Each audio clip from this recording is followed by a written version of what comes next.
Hello, welcome to another tactical video. Today we are going to talk about battle plans and layouts. How would you go about it?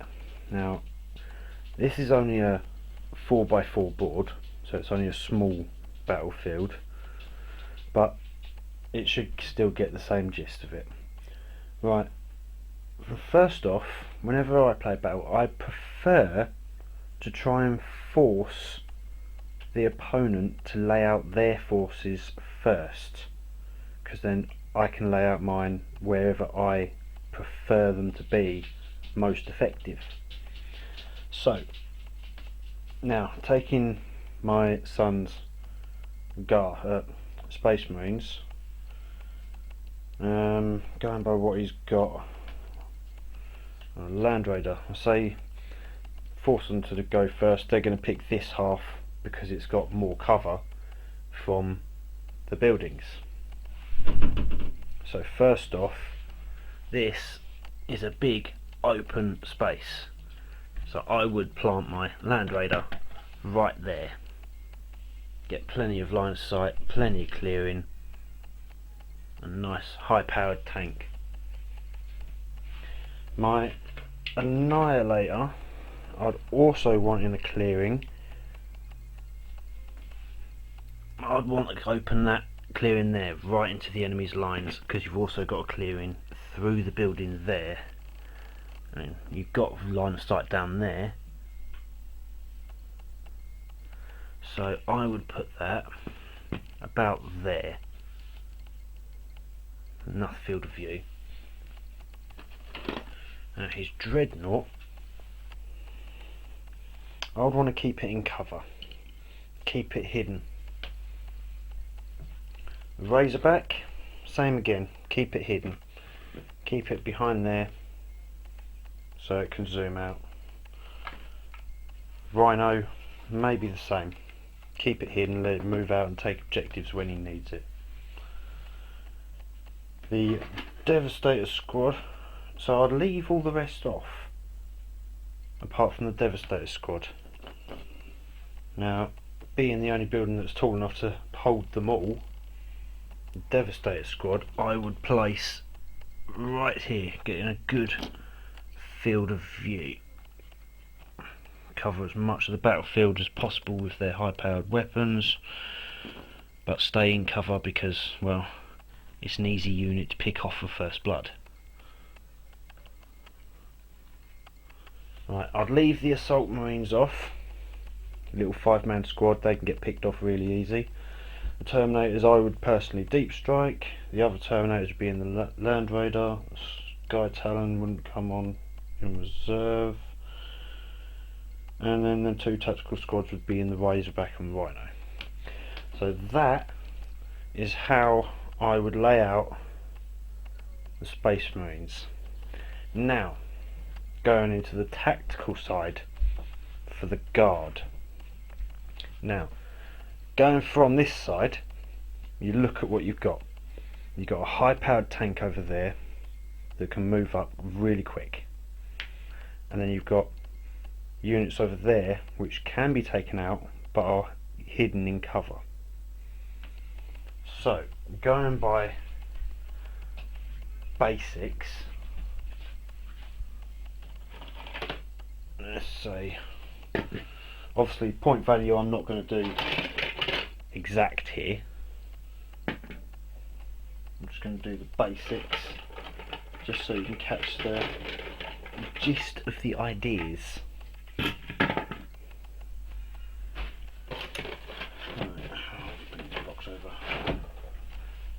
Right, now, first off, you've got some long range battle tanks.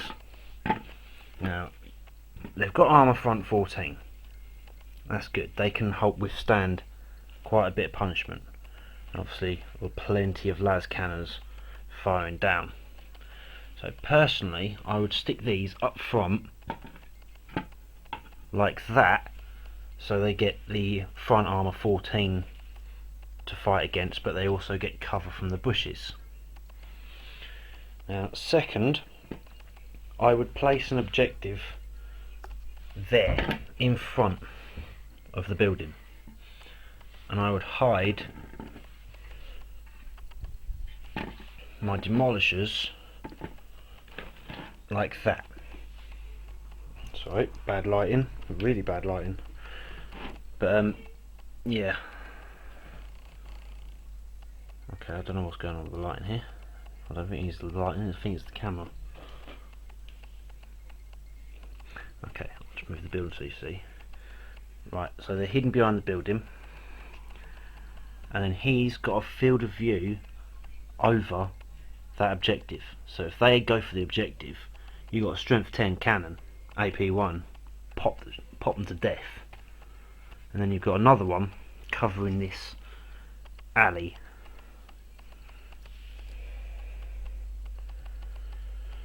Okay, I really don't know what's going on with this camera.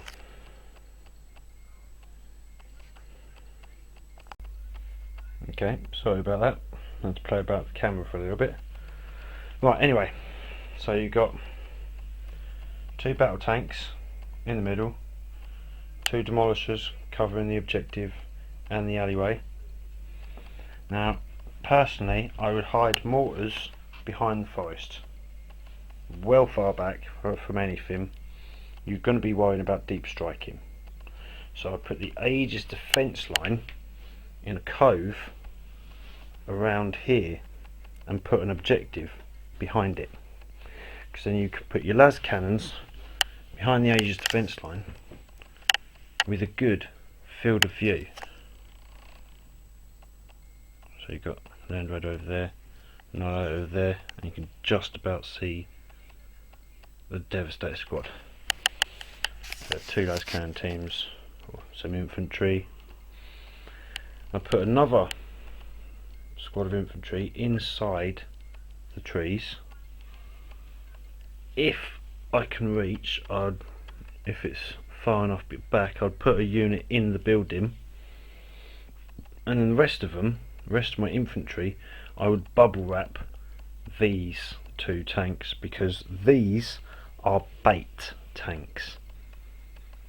This is what your opponent will be looking at to take out your most high-powered long-range weaponry. So you've got your Aegis defence line, and then you've got your battle tanks up front. The enemy will plough into these tanks. Bubble wrap them with your conscripts, infantry, whatever you can do. Keep them tanks alive for as long as you can. They will end up blowing up and dying, but you're going to take out something with them. Now, basic tactics for this sort of layout, you're going to be worrying about the deep strike. I mean, yes, you've got 10 Terminators that's going to deep strike, but what you got to think is you've got tons of infantry at that point's cost. Put in a platoon of 20 or 30 regular guardsmen behind the demolishers, bubble wrap the battle tanks with a load of infantry, keep a couple of squads with the heavy weapons teams behind the Aegis defence line, and another platoon over there. Now, first off, that Land Raider is going to come ploughing down here. It's more than likely going to fire at either the demolishers or the battle tanks.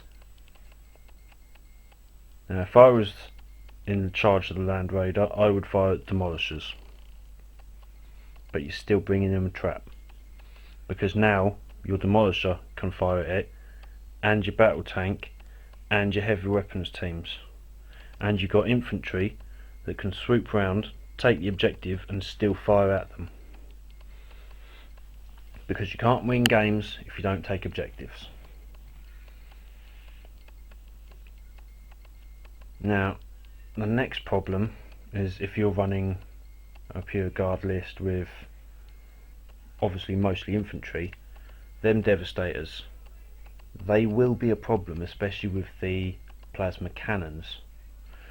Keep this unit tucked away in there in the forest so they can get a cover save.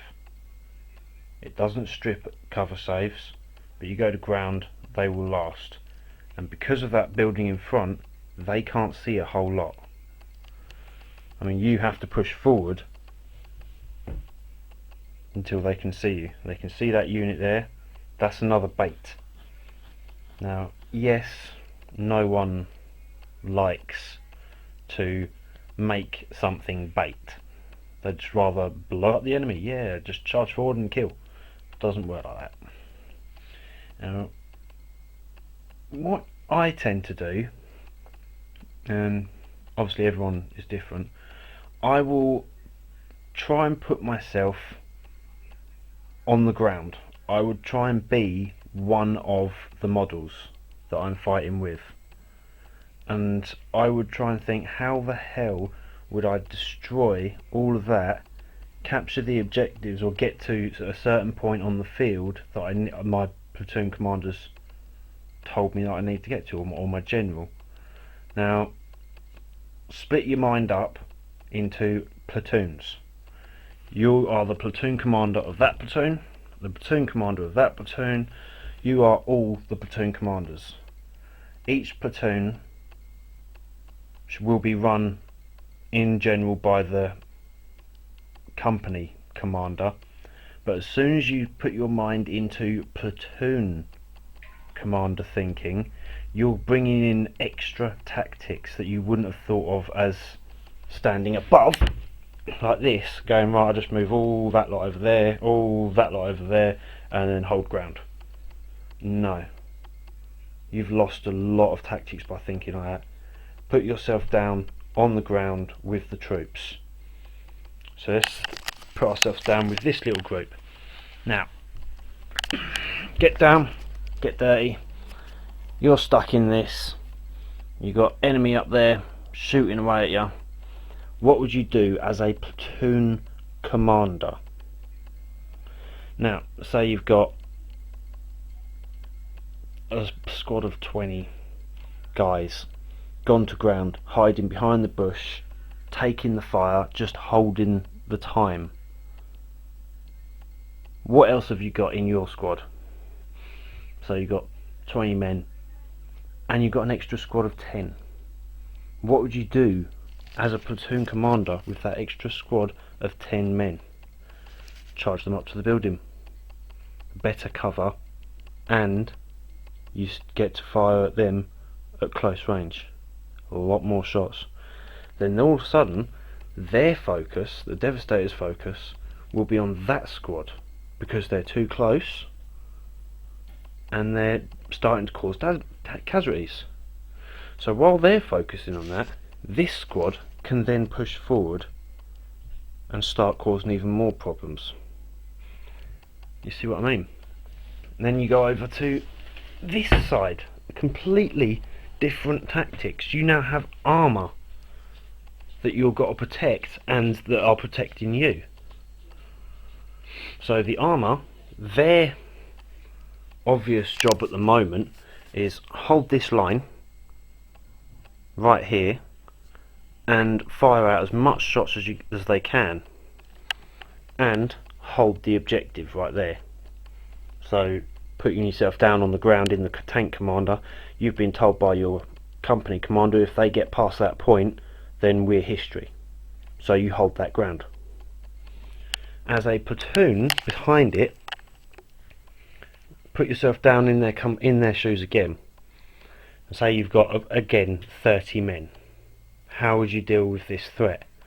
Now personally, I would have 2 squads of 10, not blob squad, and 1 squad of 10. Now the 1 squad of 10, I would stick straight in this building. Better cover, perfect.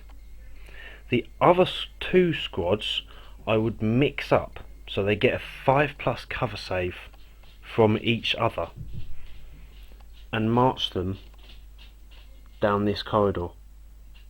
You've got the tank cover, you can help the tanks push forward by blobbing in front of them with your 2 squads of 10, and if the opponents charge you, they're not going to get a straightforward charge. They're not going to get the charge bonus because you've mixed the 2 squads together.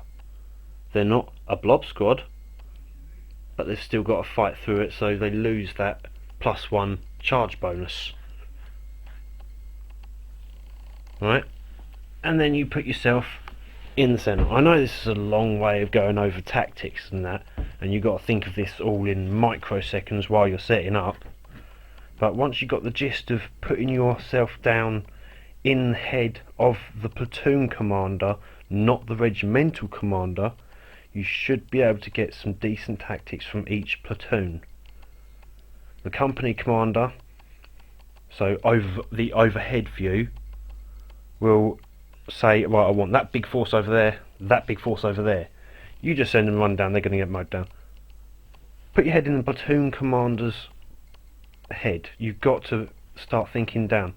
So go back to this one here, behind the Aegis defence line. Now, you're behind the Aegis defence line, that is the final line of defence. You have to hold that position. So the platoon commander of this will want a clear field of view. He's already got it. He's been given it by the regimental command.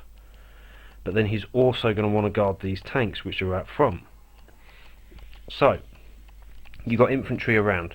You know the enemy are going to start deep striking things around soon. They're going to start zipping around everywhere. You're going to want to guard the tanks and the Aegis defence line and still have your heavy weapons firing. So how do you do it? Obviously, heavy weapons behind the Aegis defence line, your platoon command behind the Aegis defence line, maybe one infantry spread out throughout the Aegis defence line, so that if they do deep strike, you can charge them, that infantry squad, outside of the Aegis defence line, spread across in front of them, so they can get as many shots out as possible, as well as the heavy weapons teams, as well as the other infantry, so that they have to be charged first. Yet again, bait. But they're not going to get in the Aegis defence line. So you're going to get a whole nother lot of shots at the enemy. And the guard, they can bring down a dangerous amount of firepower.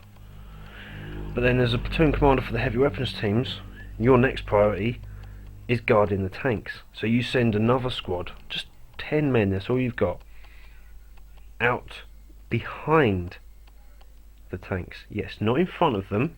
They've already got 5+ cover safe from the foliage, so you send them behind. If any of the enemies start getting too close, counter attack. Waste their turns. If they're going to be blowing that up with melter bombs or charging in and ripping them to shreds, charge them in front of the tank. Take the initiative. It's all about slowing down the enemy and making sure that they're wasting turns to get to where they need to be. I mean, a squad of 10 men, 50 points. You want to start doing mathematics and say, oh look, they didn't kill their points cost, you're never going to win a battle.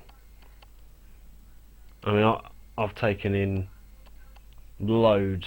I've taken like 5 squads of infantry and 50 conscripts, all kitted out to the dog's bollocks, against something really cheesy cheap, like let's say Gretchen, and the Gretchen have slaughtered them. It's a matter of the roll of the dice. Start thinking differently, think tactically, put your head in the platoon commander's eyes, and you'll get yourself more tactics than what you had to start with.